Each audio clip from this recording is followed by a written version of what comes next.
président de la République qu'il démissionne. C'est de la poudre de perlimpinpin. Nous avons les moyens et la volonté de nous retrouver autour de valeurs et d'objectifs communs. Bonjour Alex Chabot. Bonjour à vous tous. Et merci de nous rejoindre comme tous les jeudis dans le Grand Journal.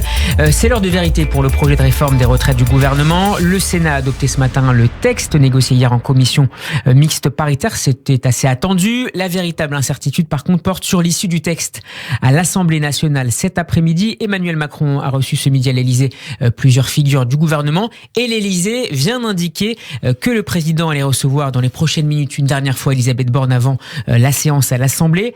Arlette Chabot, quels sont les scénarios possibles et quelles en seront les conséquences respectives? Alors, on est encore dans les hypothèses, peut-être pour quelques minutes. Oui. À la fin de cette chronique, on saura quel est le choix du président de la République. Le fait que la première ministre, des ministres retournent à l'Élysée, ça veut dire que ça peut être l'annonce du 49.3, l'utilisation de ce 49.3 à l'Assemblée pour faire adopter la réforme des retraites, parce qu'il faut, pour que la première ministre engage la responsabilité de son gouvernement, un feu vert lors d'un conseil des ministres, même si c'est un mini conseil des ministres. Donc ça peut être le signe. Dans ce cas, ce sera sans doute un tollé cet après-midi à l'Assemblée quand Elisabeth Borne fera savoir qu'il n'y aura pas de débat, en tout cas pas de vote, car effectivement elle utilise le 49.3. C'est un risque pour le gouvernement. Pourquoi ? Parce que les Français détestent le 49.3. Elisabeth Borne elle-même voulait à tout prix l'éviter. Elle a engagé à 10 reprises sa responsabilité pour faire adopter des textes budgétaires à l'automne. Ça pouvait se justifier. Aujourd'hui, c'est beaucoup plus compliqué en ce qui concerne la réforme des retraites et ça signifiera pour elle de toute façon un échec. C'est-à-dire qu'elle n'a pas réussi à diviser les syndicats et elle n'a pas réussi à conclure un accord stable avec les Républicains. Donc un 49.3 qui veut dire aussi des motions de censure qui seront, suivant l'habitude aussi, déposées par tous les groupes avec une interrogation. Est-ce qu'une motion de censure peut être adoptée ?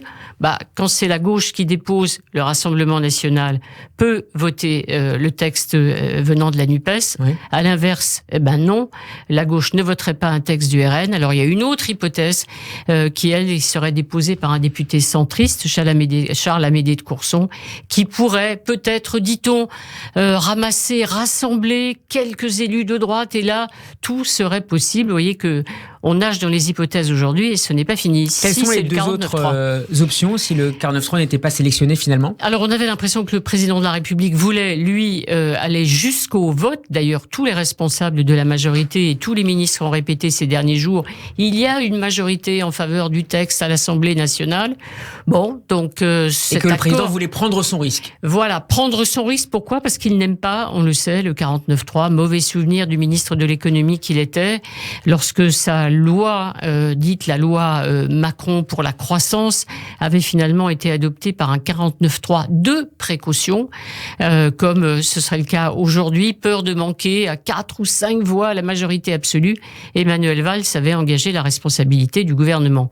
Donc il était furieux, Emmanuel Macron, et comme c'est vrai, il aime bien un peu jouer en politique, on pouvait penser qu'il irait jusqu'au vote. C'est la deuxième solution, mais on voit bien que depuis hier, avant-hier, 15 jours, 10 jours, 3 semaines, on compte et recompte. S'il y a un doute sur, effectivement, le vote, l'adoption de la réforme, eh bien, peut-être que le président a renoncé à prendre son risque et il s'assure un vote avec le 49.3, mais encore une fois, avec les réserves qu'on vient de formuler. En cas de vote, la clé se trouverait toujours auprès des députés Les Républicains ? Ah oui, ce sont les Républicains qui, depuis le début, sont effectivement au front, si j'ose dire. Ce sont les interlocuteurs privilégiés d'Elisabeth Borne.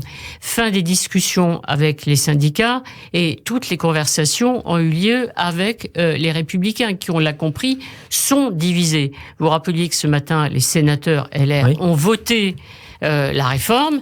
En revanche, à l'Assemblée, les députés LR, on le sait, sont divisés. C'est ça, elle est là la clé. Il faut au gouvernement 40 voix de plus que sa majorité, même s'il y a peut-être des défections aussi dans la majorité, il faudrait ajouter 40 voix. Or, on sait que chez les LR, ils sont divisés. Il y en a qui votent contre, il y en a qui veulent s'abstenir, il y a des abstentionnistes qui pourraient voter pour, mais il y a surtout aussi ceux qui voteraient pour, qui pourraient s'abstenir. Enfin, personne n'y comprend rien. Ce matin, Bruno Retailleau, le président du groupe des sénateurs, a appelé ses amis députés à la cohérence. Après tout, cette réforme ressemble évidemment très fort à ce qu'ont toujours souhaité les Républicains. Maintenant, eh bien, les députés n'en font qu'à leur tête. Il y a des frondeurs et ni Éric Ciotti, ni le président du groupe, Olivier Marleix, ne réussissent à se faire entendre de l'ensemble du groupe. Arlette Chabot, les leaders syndicaux s'étaient réunis ce midi devant l'Assemblée nationale et ils ont appelé les députés à voter contre le projet de réforme. Comment la CGT et la CFDT en particulier réagiraient à l'utilisation du 49.3 ? Alors, s'il y a un vote, je pense par l'autre sens, s'il y a un vote, c'est un peu différent. Du côté de la CFDT, un vote, même s'il y a 2, 3, 4, 5 voix de majorité, il y aura eu vote. Il faut rappeler que 49.3, jamais l'Assemblée nationale ne se sera prononcée sur ce projet. Donc, pour la CFDT, même s'il n'y a pas, on n'appuiera pas sur le bouton stop des grèves ou du mouvement, il y a effectivement une légitimité du texte qui aura été voté par les sénateurs et voté à l'Assemblée. En revanche, il y a un 49.3. Alors là, ce 49.3, anomalie démocratique, comme le surnomme Laurent Berger, ce sera différent. La CFDT et la CGT sûrement ne renonceront pas au mouvement. La CGT, de toute façon, a bien l'intention de conduire des grèves reconductibles dans des secteurs où elle est forte, notamment à la SNCF ou dans les raffineries. Donc ça veut dire que le combat syndical va continuer. Le gouvernement n'est pas sorti d'affaire et son image pour l'opinion, dans l'opinion, une image qui est déjà très mauvaise puisque les Français sont toujours largement opposés à cette réforme des retraites, eh bien, l'image sera abîmée. Alors certes, le président aura, s'il y a usage du 49.3, sauvé la réforme emblématique de son quinquennat, mais à quel prix ? Après-midi politique que l'on va suivre en direct dans les prochaines heures sur Radio J. Merci beaucoup Arlette Chabot d'avoir été avec nous. On peut réécouter votre chronique en podcast sur radioj.fr et en vidéo sur notre page YouTube. Nous serons demain en compagnie d'Yves Tréhard du Figaro. Bon après-midi Arlette et bon courage. Merci à vous.